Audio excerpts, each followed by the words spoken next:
Let's see. Should we do a little bizarreness with harness? Yeah, I think we should. Okay, let's see here. And now it's Bizarreness with Harness. Bizarreness with Harness. Steve Harness. It's bizarre. All right, everybody. It's time for bizarreness with harness. That's my last name. Okay, here's the deal. Brewski, you found a brilliant article that you sent over that is disturbing me. We were talking about, we just talked today on the show about the fact that women love tall guys. That's a whole thing in the dating world, even though apparently, what'd she say, 85% of you aren't very tall? Yeah. I did not understand the extent of which, I don't know, men are height obsessed.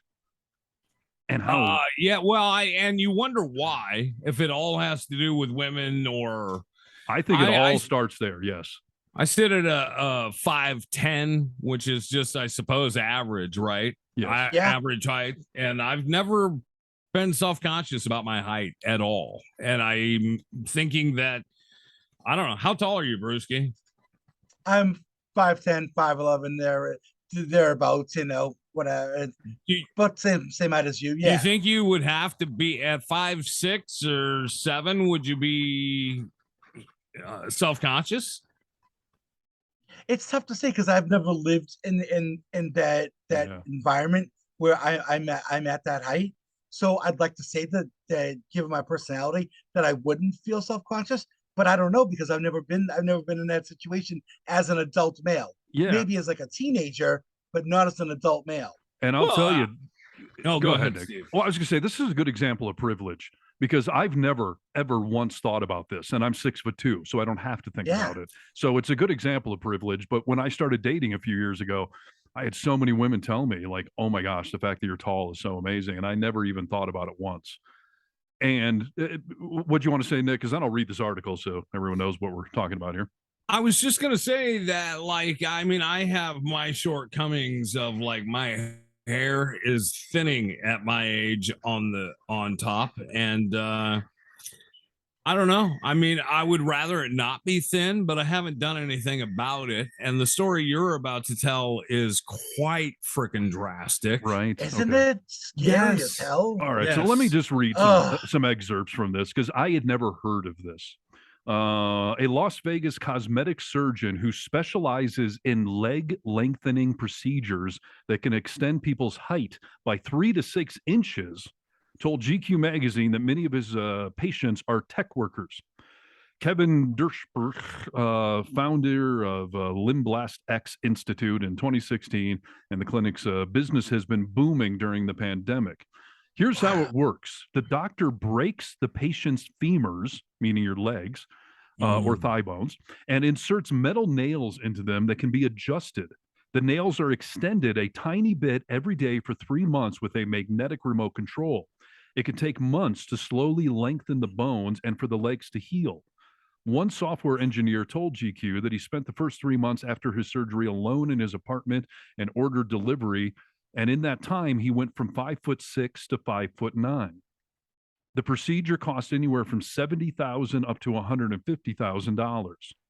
And the article basically goes on to say that this guy is finding that most of his customers are tech workers because they feel that if they're taller, they'll earn more and get promoted more. Which is so insane to me, dude. Do you really think that that's true? I can't even fathom it. Well, and the pain that those people must go through. It says in that article that one of the guys that had it done sat in his apartment for a month trying to get over this all by himself and couldn't do anything at all. And that's not for me, dude. I wouldn't do it. Well, they say that, and I don't know how true this is, but they say that none of the CEOs of Fortune 500 companies are under 5'9" or under 5'10", and that's one of the things that drives these guys to do that is because they think that if they're at least 5'9", that they could possibly rise to that particular position in a company, which I think is just absolutely nuts and crazy. First of all, I would think that once you're in a company, if you're the short guy, you've already been branded that way or thought of that way, and no one's going to notice that you subtly grew 3 inches and then promote you. Maybe going to a brand new company, there's some perspective, but I've had this theory forever that women's magazines, put out this false image of what women are supposed to look like, but it's only women reading them. So women are doing it to themselves. They're projecting this image of what they think the guys want, so they put it on each other. And this sounds like the opposite.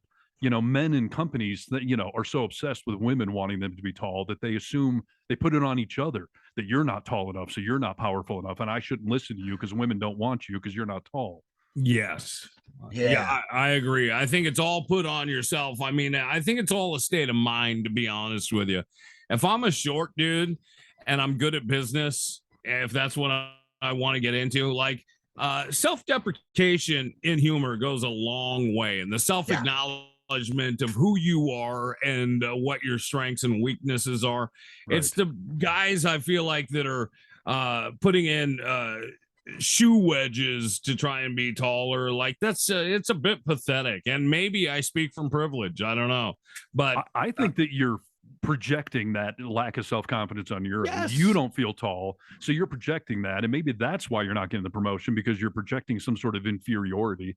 Workplaces 100%. Are usually, especially higher up promotions, about what can you bring to the company? What can you do to make everyone's life easier? What are your qualifications? Like, I can't imagine the upper echelons really give a crap how tall you are as they're promoting you. I think they care how you feel about yourself, though. 100%. Just between the three of us, dude, think about this. With all the bosses that we've had that were in higher up positions, can you think of any of them off the top of your head that were very attractive? Yeah, no. And short, too. Yes. Short, balding, all that stuff. Yes. Although our most infamous boss, he was very tall, and but he was bald. Yeah, he was bald. And not a guy that the majority of women would be like, oh my gosh, she is something, Yeah. Like, now, Nick, you have an exception. Your boss is tall and good looking, so I don't know if that's a problem. I am self-employed, dude. I mean, I'm not talking about this particular broadcast, but in the other world of radio, your boss is a tall, good-looking guy. Very, very tall. I have a hard time keeping my hands off him. Right. So I don't know. I find the psychology behind that to be flawed, that they think that's going to help them get promoted. It's like the power of prayer. Like, it helps you recover quicker. It's not because God's doing something. It's because you have a better mindset. Yeah. If it gives you more confidence, then you're going to perform better. I think this is one of the stories. What did we say? Do you need to know this or not? With our stories, is news you need to know. Yeah, this is something like the whole Harry Styles spit that we were talking about before. Like, you don't need to know about this. I mean, it's so freaking ridiculous that I don't have the bandwidth to give it any of my. Yeah, I didn't know it was a thing. I don't understand. How are the muscles stretching the extra 3 inches? How is your skin stretching an extra? Like, there's a lot I don't quite understand about it. It's got to be so painful, dude. They said that they have a remote control outside of it that is like, it's pushing you up and down. Like, that's crazy. If you think about what women did early on with what are we putting on, Brewski? What are corsets? Yeah, corsets. Those were breaking women's ribs because that was the style that men wanted. They wanted that thin waist inside. And I mean, I guess people are willing to go through some bullshit, to be desired and look better, but just to get a leg up. Yes. Yeah. And by the way, men, if you're at the upper echelons of a tech company, I bet you're making plenty of money and no woman gives a crap how tall you are. How do you think Tom Cruise ever gets laid? The guy's like, 5'3" or something? I mean, because he's rich and famous. They look the other way. Yeah, and if you think it is your height that is keeping you from the powerful position at the tech company, maybe it's time for a change in profession. And maybe you're not that great at it, dude. Right. You're sitting in a cubicle all day anyways. Nobody knows. Maybe you have a Napoleon complex and you're just being an asshole. Yeah, you're probably a dick. You're right. Exactly. So there you go. Yeah. All right. So apparently, guys, if you want to be taller, you can, but I would not recommend it. Just get that promotion, make your money. You're doing just fine. How about just be a nice person? I hear women like that too. So yeah, they seem to like good listeners. Some of them, based off our dating experts. Yeah.